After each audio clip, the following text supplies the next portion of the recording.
ذرا سوچو تو صحیح، جب تم نشے کے دروازے پر خود کو تباہی کے دہانے پہ پہنچا دو گے تو تمہارے باپ کا تم سہارا بن سکو گے؟ تمہاری ماں کا سہارا بن سکو گے؟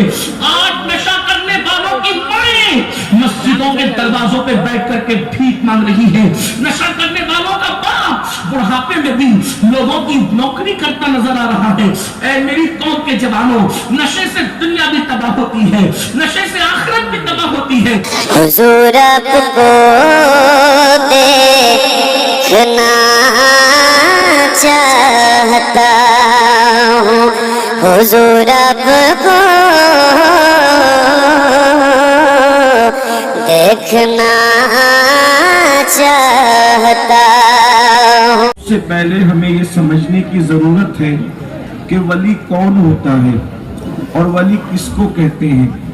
ایک بات یاد رکھیں، آج لوگ یہ سمجھتے ہیں کہ آج کل ولی نہیں ہوتے، ایسا نہیں ہے۔ نبوت کا دروازہ بند ہو گیا ہے، لیکن ولایت کا دروازہ قیامت تک کھلا رہے گا۔ ولی ہوتے بھی ہیں، ہمارے سامنے ہوتے ہیں، ہماری نگاہوں کے سامنے ہوتے ہیں، لیکن دیکھنے کا انداز بدل گیا۔ آپ جب کسی بندے کو اس نگاہ سے دیکھو گے ہی نہیں تو آپ کو ولی سمجھ میں ہی نہیں آئے گا۔ آپ کی نگاہ کے اندر جو ہماری پبلک ہے، ہماری عوام ہے، اس کی نگاہ میں ولی کسے کہتے ہیں؟ جو پانی پر چلے وہ ولی ہوتا ہے، جو ہوا میں اڑے وہ ولی ہوتا ہے، جو ہاتھ ہوا میں لہرا کر آپ کے ہاتھ میں کوئی انگوٹھی کا نگینہ دے دے وہ ولی ہوتا ہے، جو ہاتھ کو فضا میں لہرا کر آپ کے ہاتھ میں پیسے رکھ دے وہ ولی ہوتا ہے، یا زیادہ سے زیادہ پھر یہ کوئی ننگا دھڑنگا گلی میں پھر رہا ہو وہ ولی ہوتا ہے، یا کسی کے ہاتھ میں تسبیح ہو تو وہ ولی ہوتا ہے، یا کوئی قبرستان میں بیٹھ کر نشہ چرس بھنگ پی رہا ہو وہ ولی ہوتا ہے۔ آپ نے پورا مزاج ہی چینج کر دیا۔ دراصل جو قوم قرآن پر انسان کو پرکھنے کی بجائے اپنے مزاج پر پرکھنے لگے گی تو پھر حالات یہی ہوں گے جو آپ دیکھ رہے ہیں۔ اللہ اکبر، ہم نے علماء کو بھی قرآن کے مزاج پر پرکھنے کی بجائے ہم نے اپنے مزاج پر پرکھنے کی کوشش کی۔ آپ دیکھیں جو تعریف ولی کی گئی ہے سیم وہی تعریف قرآن نے عالم کی ہے۔ اگر آگے آپ سمجھنا چاہیں گے تو میں عرض کروں گا تو آپ کو ولی کے سمجھنے میں بہت زیادہ آسانی ہوگی۔ ولی کسے کہتے ہیں؟ پہلی بات تو یہ ہے، افراط و تفریط کا ماحول ہے۔ کچھ لوگ انکار کرنے پر آئے تو غوث پاک کے بھی ولی ہونے کا کوئی لوگ انکار کرنے پر آئے تو غوث پاک کے بھی ولی ہونے کا انکار کر دیا، غریب نواز کے بھی ولی ہونے کا انکار کر دیا، مخدوم سمنہ کے بھی ولی ہونے کا انکار کر دیا، بڑے بڑے اولیاء کی ولایت کا انکار کر کے مذاق اڑانا شروع کیا، کیونکہ وہ انکار کرنے پر آئے اور ماننے کے لیے آئے تو وہ قبرستان میں بیٹھے ہوئے گنڈی اور چرسیوں کو بھی ولی ماننے کے لیے تیار ہو گئے۔ دونوں سے ہمارا تعلق نہیں ہے، اس لیے کہ ہم منکرین بھی نہیں ہے اور ماننے کے لیے اتنے بھی مصر نہیں ہے کہ ہر کسی کو ولی مانے۔ قرآن جس کو ولی کہتا ہے ہم اسی کو ولی مانیں گے۔ قرآن جو صفات بیان کرتا ہے ہم اسی کو ولی مانیں گے۔ قرآن کیا کہتا ہے؟ الا ان اولیاء اللہ لا خوف علیہم ولا هم یحزنون، آگاہ ہو جاؤ، بے شک اللہ کے ولیوں کو نہ خوف ہے نہ غم ہے۔ دیکھیے ولی کی تعریف قرآن خود بیان کر رہا ہے، ولی کی شان قرآن خود بیان کر رہا ہے۔ آپ ولی کی پہچان یہاں سے حاصل کرو، انشاءاللہ آپ جو ہے یقیناً اپنی زندگی کے اندر اس کا فائدہ اٹھا سکیں گے۔ اللہ اکبر، قرآن کہتا ہے ایک وہ طبقہ جو ولیوں کا مذاق اڑاتا ہے ان کو پتہ ہونا چاہیے کہ قرآن کے اندر ولی کی شان بیان کی گئی ہے۔ قرآن کہہ رہا ہے آگاہ ہو جاؤ، بے شک اللہ کے ولیوں کو نہ خوف ہے نہ غم ہے، یعنی ان کو کسی چیز کا غم نہیں ہے۔ غم کس چیز کا ہوتا ہے؟ خوف کس چیز کا ہوتا ہے؟ یاد رکھیے جب کوئی نعمت نہ ہو تو اس کے نہ ہونے کا غم ہوتا ہے، اور جب کوئی نعمت ہو تو اس کے چلے جانے کا خوف ہوتا ہے۔ قرآن کہہ رہا ہے ولی کے پاس گویا کہ ہر خزانہ موجود ہوتا ہے اسے کسی چیز کا غم نہیں ہوتا، اور اگر اللہ اس کو نعمت دے دیتا ہے تو پھر چھننے کا خوف بھی نہیں ہوتا۔ اب ولی کی شان تو اتنی بیان ہو گئی، لیکن آگے اب قرآن اس کی ڈیفینیشن بیان کر رہا ہے۔ ولی ہوتا کون ہے؟ الذین آمنوا، جتنے بھی ولی ہوتے ہیں وہ سب مومنین ہوتے ہیں، وہ ایمان والے ہوتے ہیں، یعنی غیر مومن کبھی اللہ کا ولی نہیں ہوتا، کوئی کافر کبھی اللہ کا ولی نہیں ہو سکتا، کوئی بے ایمان کبھی اللہ کا ولی نہیں ہو سکتا۔ ولی ہمیشہ مومن ہوتا ہے، ایمان والا ہوتا ہے۔ اور ایک بات یاد رکھنا، ایمان والا وہی ہے جو اپنی جان سے زیادہ مصطفیٰ جان رحمت سے عشق کرتا ہے، مصطفیٰ جان رحمت سے محبت کرتا ہے۔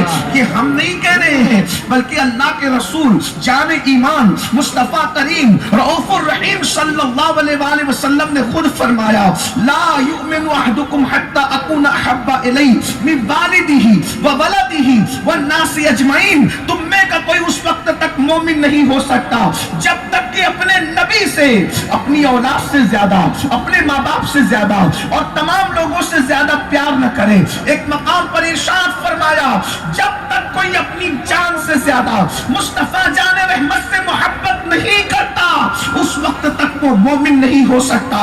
بلکہ آپ یہ بڑی مشہور حدیث پاک ہے، ایک مرتبہ سیدنا فاروق اعظم عمر ابن خطاب رضی اللہ تعالیٰ عنہ نے عرض کیا کہ یا رسول اللہ، میں سب سے زیادہ آپ سے پیار کرتا ہوں لیکن اپنی جان سے زیادہ آپ سے پیار نہیں کرتا، آپ سے زیادہ اپنی جان سے پیار کرتا ہوں۔ تو میرے آقا نے فرمایا، عمر ابھی تمہارا ایمان مکمل نہیں ہوا، ابھی تم کامل مومن نہیں ہوئے۔ دیکھیے تو صحیح حدیث کیا کہہ رہی ہے، اللہ اکبر، عمر ابن خطاب جیسا موحد جس نے مصطفیٰ جان رحمت کے ہاتھ پہ کلمہ پڑا ہے لیکن کہتے ہیں آپ سے زیادہ جان سے پیار ہے، تو ارشاد فرمایا ابھی تیرا ایمان مکمل نہیں ہوا۔ لیکن جب فاروق اعظم کی تربیت کے مراحل طے ہو گئے تب عمر ابن خطاب نے کہا، یا رسول اللہ، اب میں اپنی جان سے بھی زیادہ آپ سے عشق کرتا ہوں۔ تو فرمایا تیرا ایمان مکمل ہو گیا۔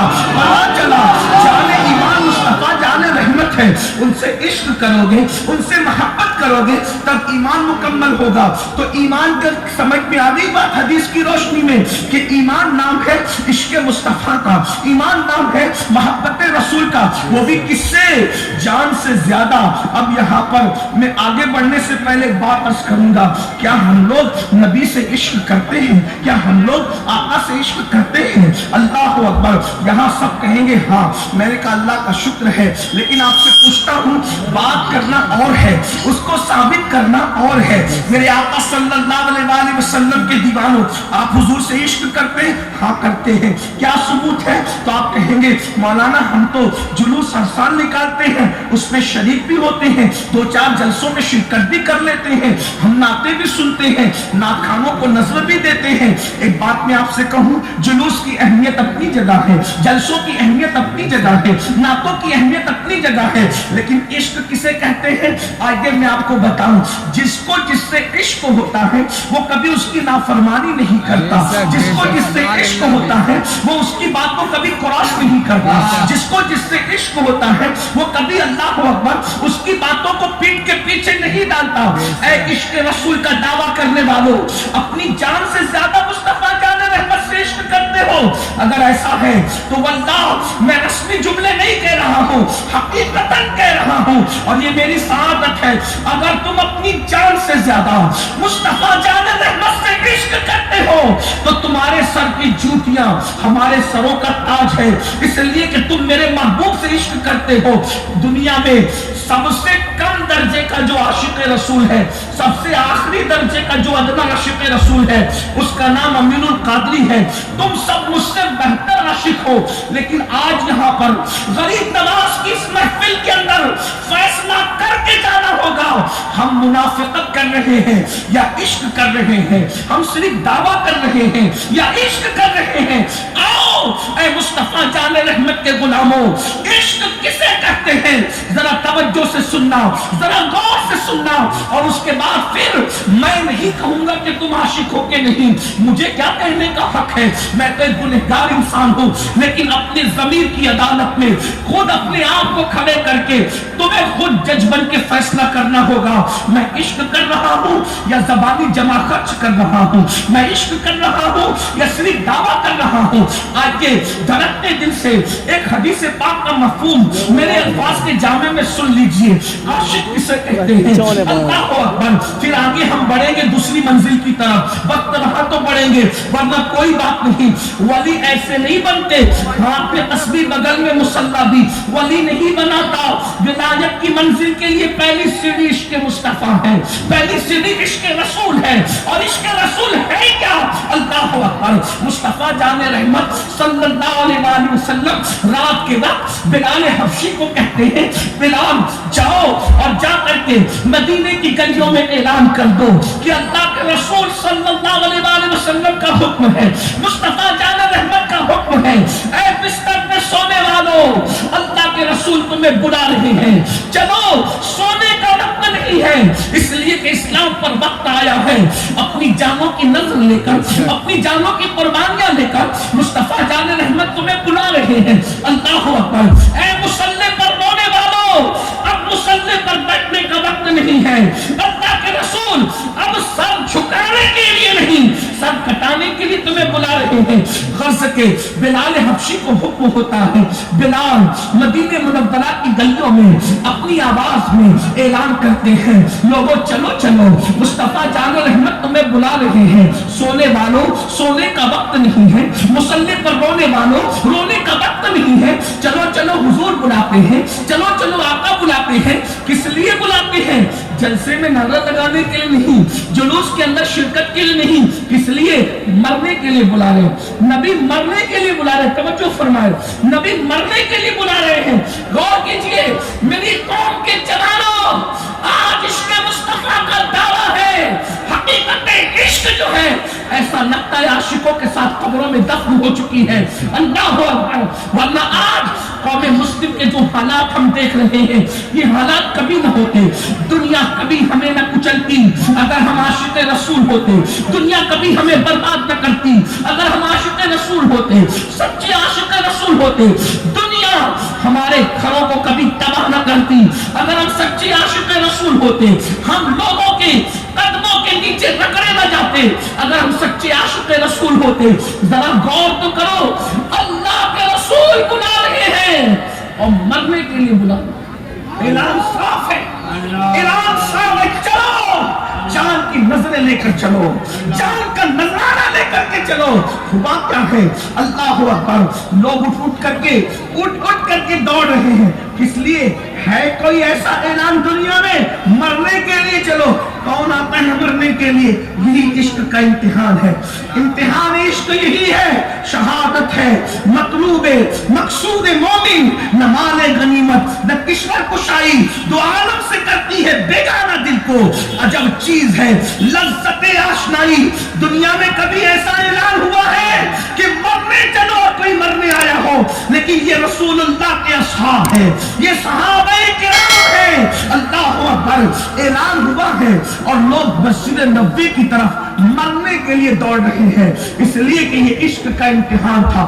جان سے زیادہ عشق اسی کو کہتے ہیں کہ ایک طرف نبی کی آواز ہے، دوسری طرف جان ہے، آواز کی لاج رکھی جائے گی، جان نہیں بچائی جائے گی، اس لیے کہ ان کا عقیدہ تھا ہمیں جو کچھ ملا ہے مصطفیٰ جان رحمت کے صدقے میں ملا ہے، یہ زندگی بھی انہی کی نالین کی خیرات ہے، ان کی نافرمانی کر کے زندہ رہنا، ان کے قدموں پر قربان ہو جانا اس سے کروڑ درجہ بہتر ہے کہ ان کی نافرمانی سے زندہ رہے، ان کے قدموں پہ قربان ہو جائے۔ اللہ اکبر۔ مجھے ہاتھ آئے اگر تاج شاہی تیرے کشفا پر نثارا کروں میں، یہ ایک جان کیا ہے اگر وہ کروڑوں تیرے نام پر سب کو بارا کروں میں۔ نعرہ تکبیر، نعرہ پر ہو تو ایک پر محمد، اگر قلب اپنا دوبارہ کروں میں، دبے اسی تک تیرے گیت گاؤں محمد و مجد پکارا کروں میں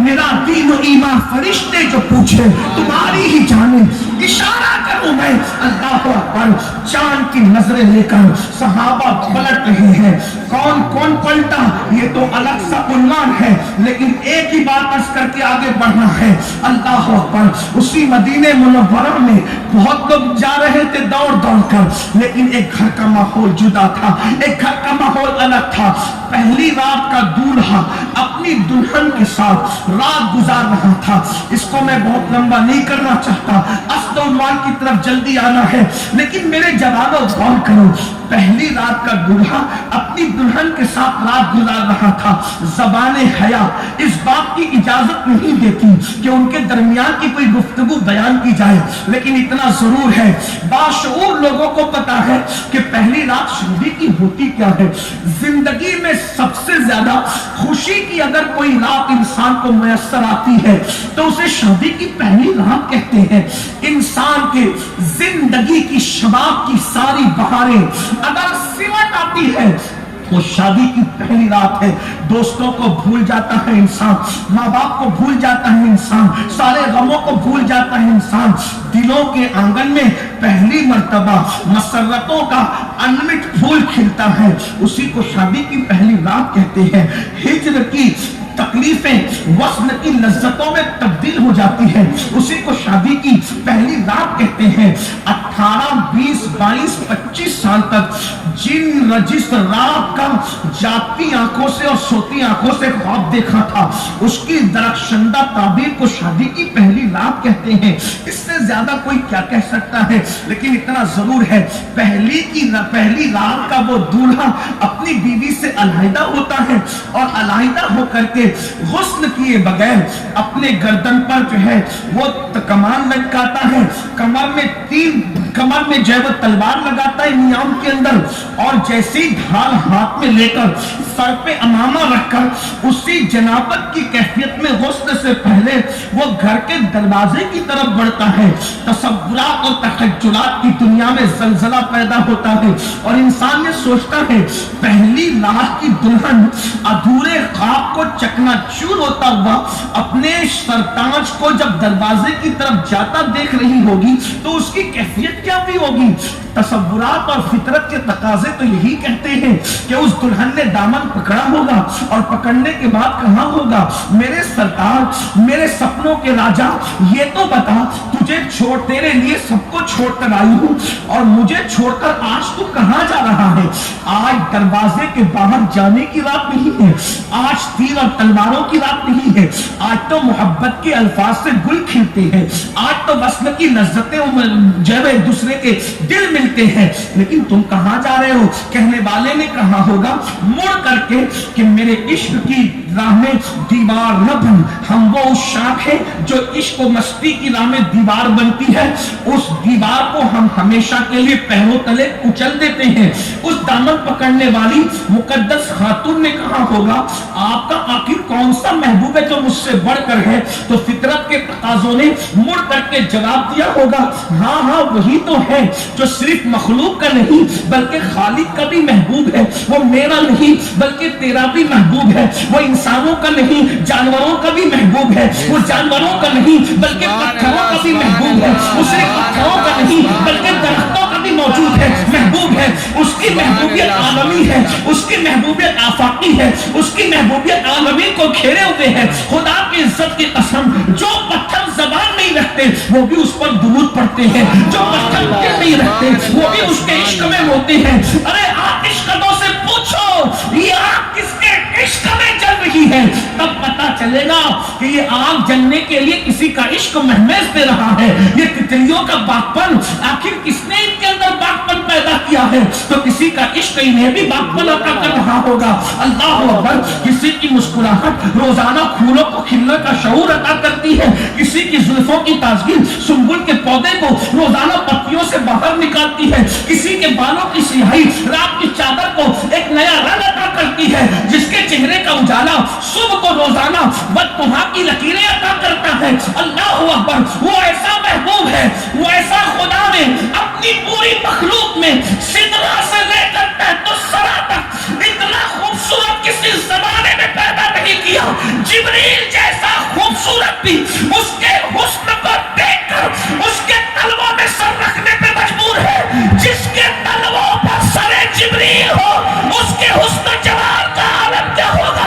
اسی کو میرا امام کہتا ہے وہ کمال حسن حضور ہے کہ تمہارے مقصد جہاں نہیں, یہی پھول خار سے دور ہے, یہی شمع ہے کہ دعا نہیں. میں نے ساتھ تیرے کلام پر ملی یوں تو کس کو سبا نہیں. وہ سخن ہے جس کا سخن نہ ہو, وہ بیان ہے جس کا بیان نہیں. پسرا رب کے بڑے بڑے تیرے آگے یوں ہے دبے لچے, کوئی جانے وہ میں سبا نہیں بلکہ جس کو میں جا نہیں تو کروں تیرے نام پہ جا فدا. نہ بس ایک جا دو جہاں فدا, دو جہاں سے بھی نہیں جی بھرا, کروں کیا کروڑوں جہاں نہیں. آپ پوچھیں گے اس کی آنکھیں کیسی تھی, اس کے بال کیسے تھے, اس کا چہرہ کیسا تھا, اس کے لب کیسے تھے, اس کے دانت کیسے تھے. میں کہوں گا بہت ڈیپ میں جائیں گے تو ان وہاں سے ہٹ جائیں گے, لیکن مختصر سمجھنا ہے وہ کیسا تھا. تو میرا امام کہتا ہے سردابہ قدم ہے, تنے سلطان زمن پھول, لب پھول, دہن پھول, زکن پھول, بدن پھول. واللہ جو مل جائے میرے گل کا پسینہ, مانگے نہ کبھی عطر نہ پھر چاہے دلہن پھول. علم والوں کی اگر محفل ہے تو امام نے ملنے کا ذکر نہیں کیا, ملنے کا ذکر کیا. ملنے میں اور ملنے میں فرق ہوتا ہے. ملنا کہتے ہیں مل گیا, بات ختم ہو گئی. ملنا کہتے ہیں اس کو ہو ملا جائے, مل جائے کہا, مل جائے نہیں کہا. دونوں میں فرق کیا ہے؟ دلہن کو اگر میرے محبوب کا پسینہ مل جاتا ہے تو دلہن مہکتی ہے, اور اگر مل جاتا ہے تو اس کی نسلیں مہکنے لگتی ہے. جو مل جائے میرے گل کا پسینہ, مانگے نہ کبھی عطر نہ پھر چاہے دلہن پھول. دندان و لب و زلف و رخ شاہ کے فدائی ہے, در عدن لال یمن مشک ختن پھول. دل اپنا بھی شہدائی ہے اس ناخن پاکا, اتنا بھی مرے نو پہ نئے چرخے کوہن پھول. اور کیا بات رضا اس چمنستان کرم کی, کیا بات رضا اس چمنستان کرم کی. زہرا ہے کلی جس میں حسین اور حسن پھول.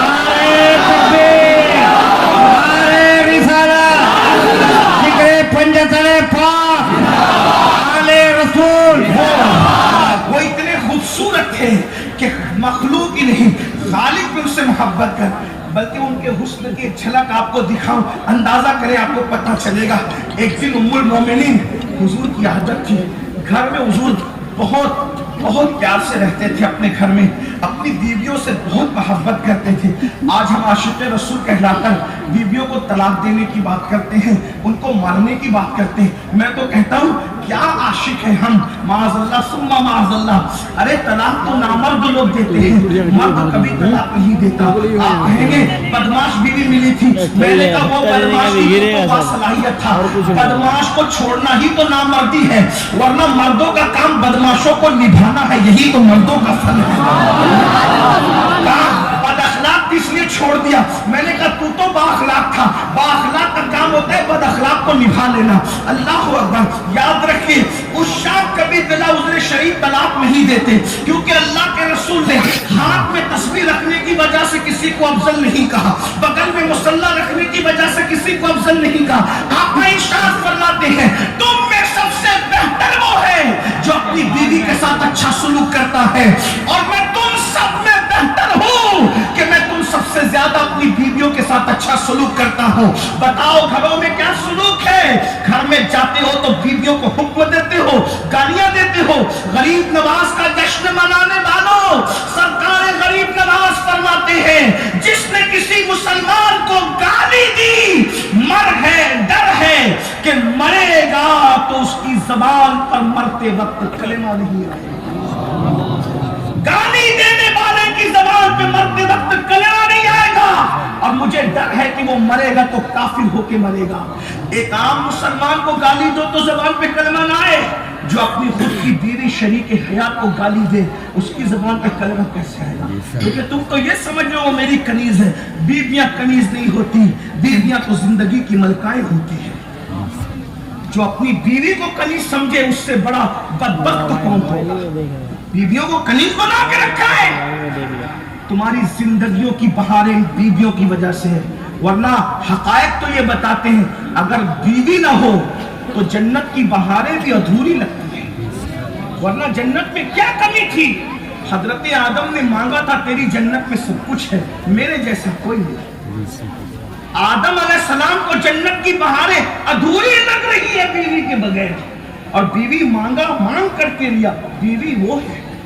آج مسلمانوں کو نئے سرے سے مسلمان بننے کی ضرورت ہے۔ میڈ ان انڈیا مسلمان بننے کی بجائے وہ مسلمان بنو جو قرآن بنانا چاہتا تھا۔ افریقی، افغانی، پاکستانی، برطانوی، امریکی مسلمان بننے کی بجائے قرآن کا مسلمان بنو، جس میں کسی پہ ظلم نہ ہو، جس میں کسی پہ زیادتی نہ ہو، جس میں کسی پہ گالی نہ ہو، جس میں راستے میں تکلیف دینے والی چیز کو ہٹانا بھی جنت میں جانے کا سبب قرار دیا گیا ہو۔ ہم لوگ تو ہٹانے کی بجائے راستے میں تکلیف دینے والی چیزوں کو رکھ رہے ہیں۔ مسلمانوں کے محلے میں سب سے زیادہ اتکرمن نظر آتا ہے۔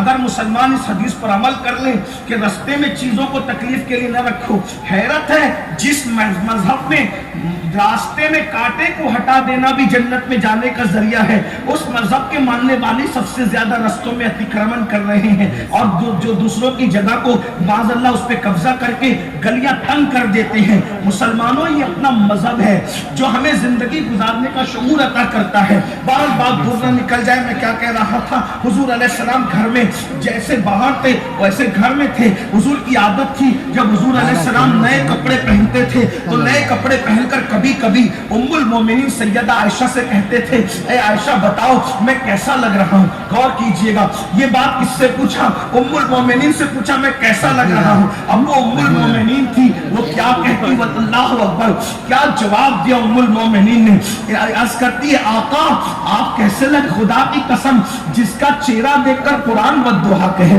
جس کی زلفیں دیکھ کر قرآن واللیل کہے، جس کے چلنے کو قرآن اقسم بہذا البلد کہے، جن کے ہاتھوں کو قرآن ید اللہ فوق ایدیہم کہے، جس کے دانتوں کو قرآن والنجم کہے، جو کمبل اوڑھ لے تو بھی قرآن آئے یا ایھا المدثر، وہ جھرمٹ مارے تو قرآن آئے یا ایھا المزمل، حتیٰ کہ وہ غصے میں آ کر کے اگر کنکر دشمن پہ پھینکے تب بھی قرآن آئے قرآن کہے، وما رمیتا اذ رمیتا ولکن اللہ رما، پیارے کنکریاں تو نے نہیں، ہاں تیرے تھے، تیرے خدا نے کنکریاں ماری ہے۔ اللہ اکبر، اندازہ تو فرمائے، ذرا غور تو کریں۔ اللہ اکبر، ام المومنین کہتی یا رسول اللہ آپ کیسے لگ رہے ہیں؟ ارے مصر کی عورتوں نے حسن یوسف دیکھا تو انگلیوں پہ چھری چلا لی، اگر وہ میرے محبوب جان یوسف کو دیکھ لیتے مصر کی عورتیں تو انگلیوں پر نہیں بلکہ اپنے دل پر چھری پھیر لیتی۔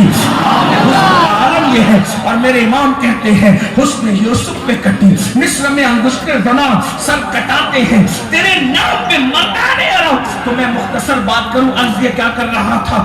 اللہ اکبر، اس جوان سے جب دامن پکڑ کر کہنے والی نے کہا ہوگا آپ کہاں جاتے ہیں، اس نے جواب دیا ہوگا میرے محبوب نے طلب کیا ہے، جان کا نذرانہ لے کے جا رہا ہوں۔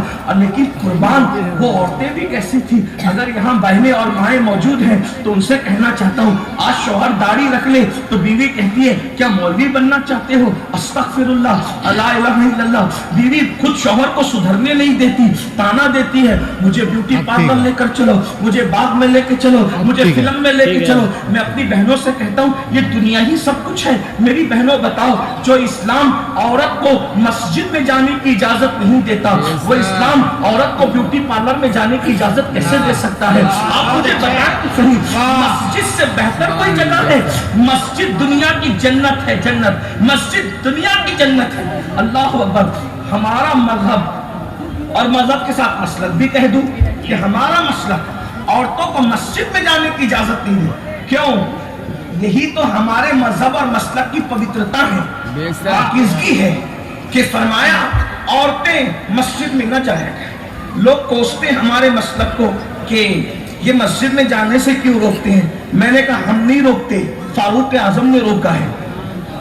اور لوگ شکایت لے کے ام المومنین سیدہ عائشہ کی بارگاہ میں گئے تو کہنے لگی کہ جو کیفیت تمہاری آج ہے اگر رسول اللہ کے ظاہری دور میں ہوتی تو جو کام عمر کر رہے ہیں وہی کام اللہ کے رسول نے بھی کیا ہوتا۔ حضور فاروق اعظم نے روک دیا۔ آج تک لوگوں کے پیٹ میں درد ہے، اور جو لوگ مسجد میں لے جا رہے ہیں حالات کیا ہیں آپ اچھی طرح جانتے ہیں. میں کسی کو نکتہ چینی نہیں کر رہا ہوں لیکن حقائق بیان کر رہا ہوں کہ لوگ آج اسلام کو بدنام کر رہے ہیں. حدیث کے نام پر حدیث کا قتل عام کرتے ہیں, حدیث کے نام پر حدیث کی غلط ترجمانی کرتے ہیں. یاد رکھیے, کہتے ہیں عورتوں کو مسجد سے کیسے روک دیا. ہم نے کہا حالات تو دیکھو, حالات تو دیکھو, اور اس دور میں منع کیا, آج تو کیسا دور ہے. لیکن جب مسجد کے نام پر لے جا رہے ہیں پھر حالات کیا ہوتے ہیں. لیکن اتنا ضرور کہوں گا, رسول اللہ کے ظاہری دور میں عورتیں مسجد میں آتی تھی اس لیے کہ قرآن اتر رہا تھا, لیکن حضور علیہ السلام کے بعد صدیق اکبر کے دور تک یہ بات نہیں. فاروق اعظم نے حالات دیکھ کر کے منع کر دیا. لیکن ایک بات آپ سے اور عرض کروں, حضور کی مسجد میں باہر سے عورتیں آتی تھی نماز پڑھنے, لیکن گھر کی عورتیں نہیں آتی. سیدہ فاطمہ کا نام آپ ثابت نہیں کر سکتے. کیوں؟ اس لیے کہ وہ دور رہتی تھی, وہ علم حاصل کرنے آتی تھی. حضور علیہ السلام تو تسلیم سے فیض لینے آتی تھی, لیکن سیدہ اس لیے مسجد میں نہیں آتی تھی کیونکہ ان کے گھر تو حضور خود ہی تشریف لے جاتے تھے. ام المومنین عائشہ صدیقہ اپنے حجرے سے نماز ادا فرماتی تھی کیونکہ ان کے گھر میں حضور خود تشریف رکھتے تھے.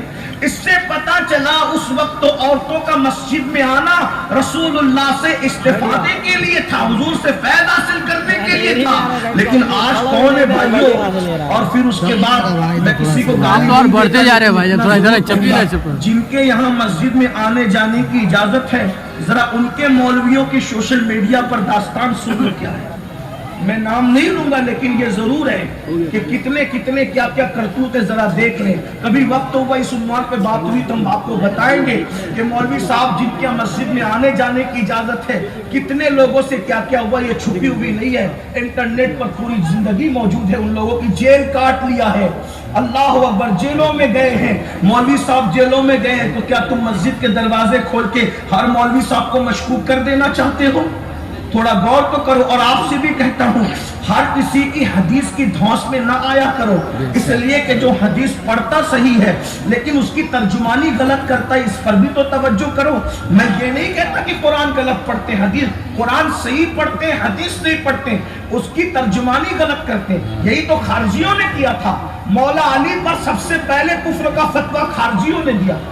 اس امت میں سب سے پہلے جس پہ کفر کا فتویٰ لگا ہے کسی مومن پر, وہ کل ایمان فاتح خیبر مولا علی ہے. خارجیوں نے ان کو کافر کہا, اور دلیل میں کیا کہا؟ قرآن کی آیت پڑھی, ان الحکم الا للہ. نوجوان جو پڑھے لکھے ان کی توجہ چاہتا ہوں. جو کہتے ہیں نا یہ تو قرآن پیش کرتے ہیں تو حدیث پیش کرتے ہیں, میں نے کہا خارجیوں نے بھی قرآن پیش کیا تھا. کیا ان الحکم الا للہ, حکم نہیں مگر صرف اللہ کا. ذاتی اور عطائی کا فرق مٹا دیا, مولا علی کو کفر کا فتویٰ دے دیا. آیت صحیح پڑھی, ترجمانی غلط. آیت پڑھنے میں کوئی اختلاف نہیں ہے. کیا کہا؟ حکم صرف اللہ کا. اور قرآن تو آگے بھی کہہ رہا ہے نا کہ جب میاں بیوی میں جھگڑا ہو جائے تو ایک حکم مقرر کر لو, پنچ مقرر کر لو. یہی مطلب ہے کہ اللہ کے سوا کوئی حکم نہیں ہے, تو پھر اللہ نے پنچ مقرر کرنے کا حکم کیوں دیا, فیصل مقرر کرنے کا حکم کیوں دیا؟ تو پتہ چلا یہاں سے مراد ذاتی اور عطائی کا جب تک کہ فرق نہیں ہوگا اس وقت تک کہ آپ قرآن کی صحیح ترجمانی نہیں کر سکتے. یہی تو ہم ان کو سمجھاتے جو انگریزوں کے میز سے پیدا ہوئے. وہ نوزائیدہ جماعتیں نہیں جانتی کہ ذاتی اور عطائی کا فرق کیا ہے. ایک ہی بات پہ اڑے ہوئے ہیں اور ظاہر بات کرتے رہتے ہیں اور آپ اس پہ الجھتے رہتے ہو. وہ کہتے ہیں کوئی غوث نہیں, غوث کہنا شرک ہے, غوث اعظم کہنا شرک ہے. غوث اعظم صرف اللہ ہے. ہم نے کہا غوث اعظم صرف اللہ ہے تو پھر مولانا بھی تو صرف اللہ ہے. مولانا بھی صرف اللہ ہے. قرآن کہتا ہے انت مولانا فانصرنا علی القوم الکافرین. قرآن نے کیا کہا؟ انت مولانا, تو مولانا ہے. تو جب اللہ مولانا ہے تو 68 پڑھنے والا مولوی کیسے مولانا ہو گیا؟ جب اللہ کو مولانا کہا, مولوی صاحب کو ہی مولانا کہا, یہ بھی تو شرک ہو جائے گا تمہارے ضابطے کے مطابق. لیکن الحمدللہ ہمارے یہاں نہ وہ شرک ہے غوث اعظم کہنا, نہ مولانا کہنا شرک ہے. اس لیے کہ اللہ مولانا ہے ذاتی طور پر، اس کو کس نے مولانا نہیں بنایا، وہ ہمیشہ سے مولانا ہے، مولانا رہے گا۔ لیکن یہ ان پڑھ پیدا ہونے والا 8 سال بڑا کورس کیا تب اس کو مولانا کہا گیا، اور یہ اللہ کی عطا سے مولانا۔ تو یاد رکھ، جب تیرا مولوی خدا کی عطا سے مولانا ہو سکتا ہے تو میرا عبد القادر جیلانی بھی خدا کی عطا سے غوث اعظم ہو سکتا ہے۔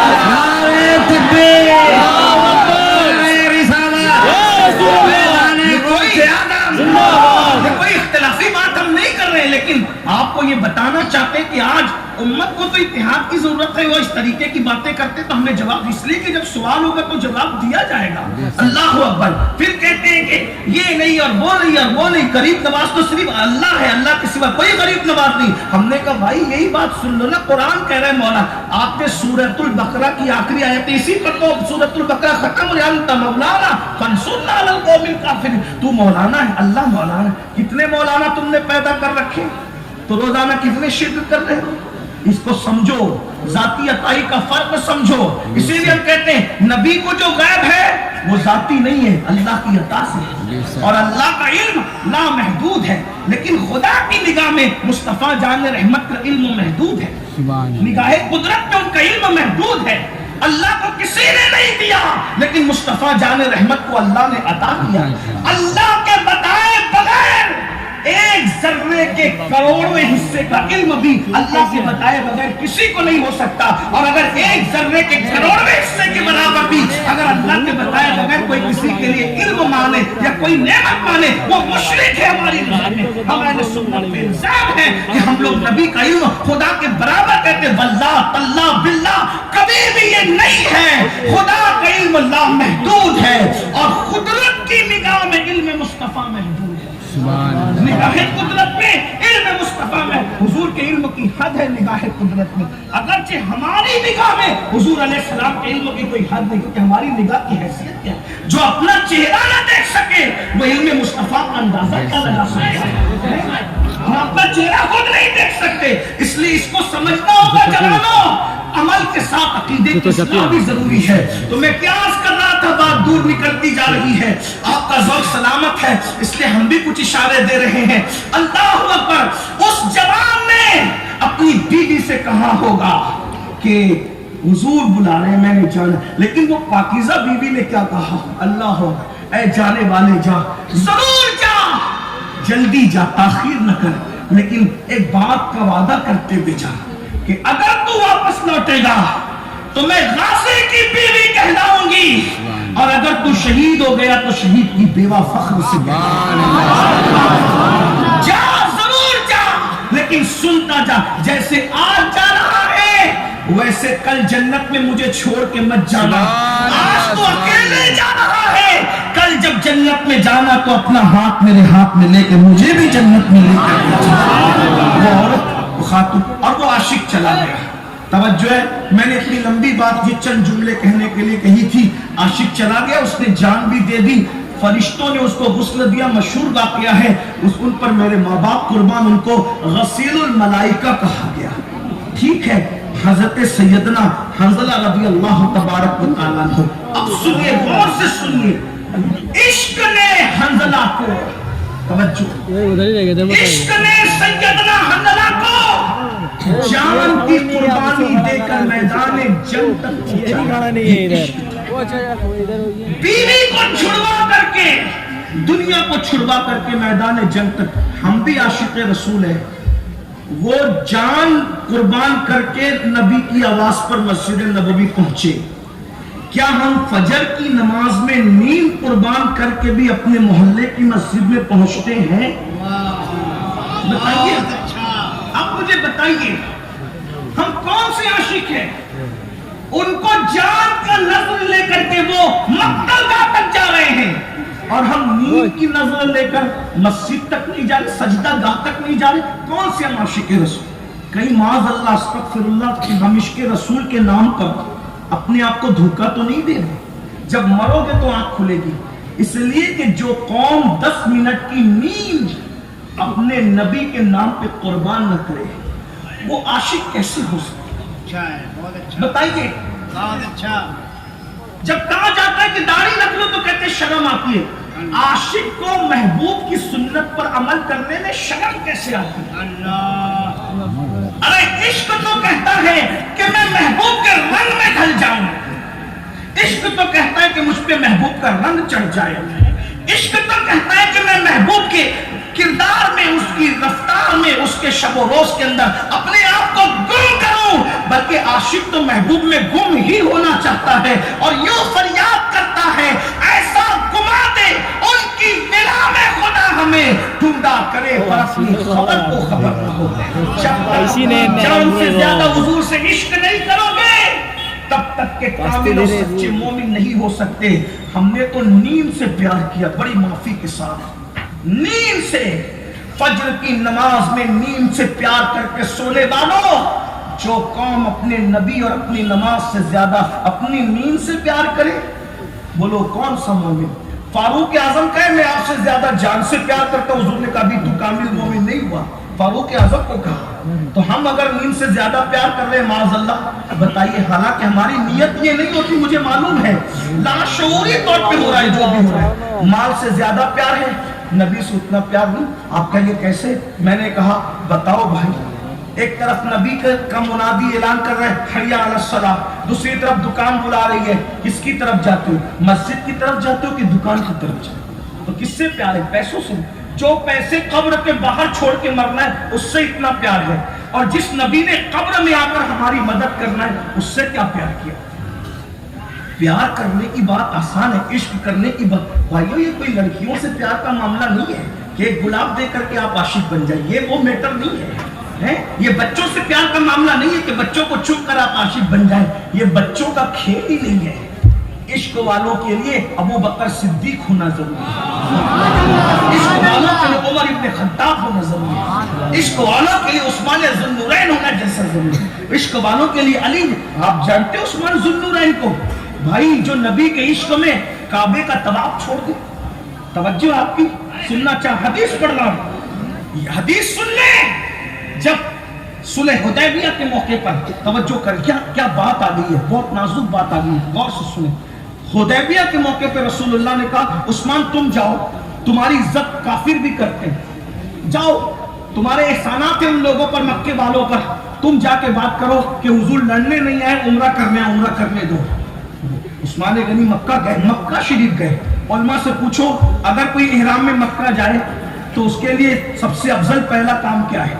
اس کے لیے سب سے افضل پہلا کام یہ ہے مکہ جانے والوں کے لیے کہ وہ جائے اور سیدھا عمرہ کرے، احرام میں گئے عمرے کے تو عمرہ کرے۔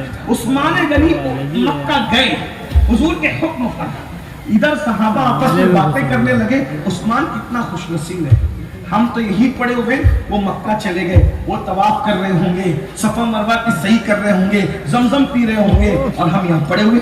ادھر عثمان غنی مکے میں کئی دن تک رہے، نہ حرم میں گئے، نہ طواف کیا، نہ کعبے کا دیدار کیا، نہ زمزم پیا، نہ صفا مروہ کی صحیح کی۔ یہ عثمان غنی، لوگ صحابہ کی بات کرتے، یہ صحابہ کا عشق دیکھو، صحابہ کا عشق دیکھو، صحابہ کے نام پہ سیاست کرتے ہو، صحابہ کا عشق دیکھو، یہ صحابہ ہے، اور جیسے احرام میں گئے تھے ویسے احرام میں واپس آئے، عمرہ کیے بغیر واپس آئے۔ پوچھو علماء سے جو مکہ جائے احرام پہن کر اور بغیر عمرہ کے واپس آئے، کیا حکم اس کے لیے؟